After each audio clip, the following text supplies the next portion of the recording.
Hello friends, welcome back to my channel. আজকে আমি আপনাদের সাথে শেয়ার করব ঝিঙের খোসা বাটার রেসিপি, যেটা খুব সুস্বাদু হয়। সবার প্রথমে ঝিঙের খোসাগুলো দেখুন একটু মোটাভাবে কেটে নিতে হবে, তারপর নুন জলে ভালো করে এগুলো প্রথমে ধুয়ে নিতে হবে, তারপর নুন জলে এগুলোকে সেদ্ধ করে নিয়েছি। সেদ্ধ করে নেওয়ার পর এগুলো পেস্ট বানিয়ে নিয়েছি। এরপর রেসিপিটা কন্টিনিউ করতে হবে। মেন রেসিপিতে চলে এসেছি। কড়াইতে দিয়ে দিচ্ছি সর্ষের তেল, তারপর দিয়ে দিলাম কাঁচা লঙ্কা আর কালো জিরে। কাঁচা লঙ্কাটা একটু ছেটায় বলে আমি পরে দিচ্ছি, আপনারা এর সাথেই দিয়ে দেবেন, টেস্ট ভালো হয় তাতে। পেঁয়াজ কুচি অ্যাড করে দিলাম, দিয়ে দিচ্ছি চেরা কাঁচা লঙ্কা, স্বাদ মতো নুন এবার অ্যাড করে দিতে হবে। অ্যাড করে দিচ্ছি হলুদ গুঁড়ো। এই সময় যদি আপনারা বেশি ঝাল পছন্দ করেন তাহলে একটু রেড চিলি পাউডারও অ্যাড করে দিতে পারেন, তাতে টেস্টটা আরও ভালো হয়।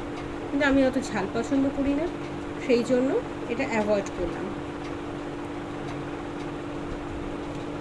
সব কিছু ভালো করে মিক্স করে নিয়ে পেঁয়াজটাকে ভাজা হওয়ার জন্য 1 থেকে 2 মিনিট মতন টাইম দিচ্ছি। পেঁয়াজটা ভালো করে ভাজা হয়ে গেছে। এবার এর মধ্যে আমি হাফ চামচ মতন রসুন বাটা অ্যাড করে দিলাম। রসুন বাটা দিয়ে ভালো করে নাড়াচাড়া করে নিচ্ছি, আর ভালো করে ভেজে নিতে হবে যাতে রসুনের কাঁচা স্মেলটা একদম চলে যায়। তারপর আমি এর মধ্যে অ্যাড করে দিচ্ছি বেটে রাখা ঝিঙের খোসা বাটাটা। এরকমভাবে ভালো করে নাড়াচাড়া করে নিচ্ছি, সব কিছু মিক্স করে নিলাম। এবার এই জলসা ভাবটা কাটানো পর্যন্ত আমাদের এটা ভালো করে কষিয়ে নিতে হবে। জলসা ভাব কেটে গেলেই রেডি হয়ে যাবে ঝিঙের খোসা বাটা, যেটা খুব টেস্টি লাগে খেতে। গরমা গরম রাইসের সাথে সার্ভ করতে পারেন।